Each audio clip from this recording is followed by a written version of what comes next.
নমস্কার বন্ধুরা, আপনারা কি ভাবছেন যে ষষ্ঠী পুজো কীভাবে ডালা সাজাবো?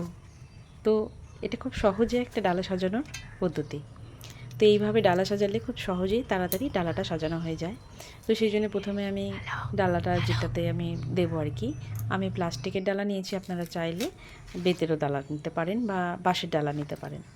তো প্রথমে আমি ডালাটা ধুয়ে নিলাম, ধুয়ে নিয়ে আমি একটা কলা পাতা নিলাম। কলা পাতা মানে আগালি পাতা, কলার আগালি পাতাটা নিলাম, নিয়ে আমি এবার সিঁদুর দেবো। ডালাটাতেও আমি সিঁদুর দিলাম 3টা বা 5টা, যেটা আপনাদের মনে হবে সে কটা ফোঁটা দিবেন। তারপর পাতাতেও দিয়ে নিতে হবে।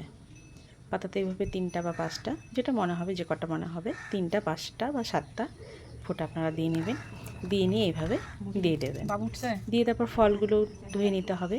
আর আমাদের যেহেতু পাষাণ দেয়, পাষাণ মানে যে কলা ছুরিটা দেয়, সেহেতু আমি কলা দিচ্ছি। আপনাদের মধ্যে যদি কলা দেওয়ার নিয়ম না থাকে তবে দেওয়ার দরকার নেই, দিলেও হয় না দিলেও হয়। তা আমাদের যেহেতু নিয়ম আছে সেহেতু আমি দিচ্ছি। তো এই কলাটাতেও কিন্তু আমাকে সিঁদুর দিয়ে নিতে হবে। ঠিক এইভাবে আমি কলাটাতেও 5টা বা 7টা কলায় আমি এইভাবে সিঁদুরগুলো দিয়ে নিচ্ছি। এইভাবে দিয়ে নিলাম, ব্যাস। দিয়ে নিয়ে এবার আমি এইভাবে বসিয়ে দিচ্ছি। কীভাবে বসাচ্ছি আপনারা নিশ্চয়ই দেখতে পাচ্ছেন। এরপর আমি আমে একটা সিঁদুর দিয়ে নিলাম। এখানে আমি 3 ফল দেবো বা 5 ফল দেবো, 7 ফল দেবো, সেটা আমার নিজের ব্যক্তিগত ব্যাপার। তো আপনার যে কটা মনে হবে সে কটা আপনি দেবেন। আমার যেমন এরকম মনে হলো, আমার যে কটা মনে হচ্ছে আমি এইভাবে দিয়ে দিচ্ছি। কীভাবে দিচ্ছি সেটা একটু দেখে নিন। করমচার ঝাপাটা থেকে এই যেভাবে দিলাম। আর এটা হচ্ছে একটা ফল। এটার নামটা ঠিক আমার জানা নেই, তবে যখন দোকানে গেছিলাম বাজার করতে, তো তারা দিয়ে দিয়েছে। তো যাই হোক, এটাও নিয়ে নিলাম, এটাও দিয়ে দিচ্ছি। এই ফলটা দিয়ে দিচ্ছি। তারা বললো এটা নাকি দেয়, তো আমিও দিয়ে দিলাম সেজন্যে। আর আমাদের ষষ্ঠীতে না, এই অরণ্য ষষ্ঠীতে বিভিন্ন কুড়ির দেওয়া হয়। আমের বলছি,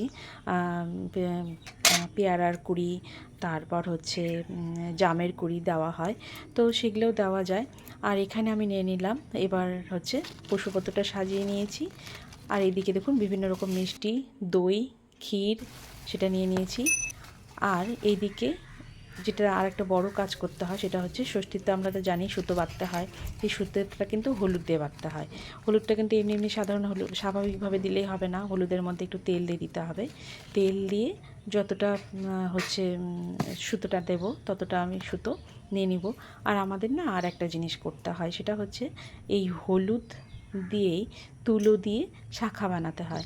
ঠিক এইভাবে শাখা বানানোটা আমি আপনাদেরকে এইভাবে দেখিয়ে দিলাম। এই যে এরকম গোল গোল করে নিয়ে এভাবে শাখাগুলো দিতে হয়।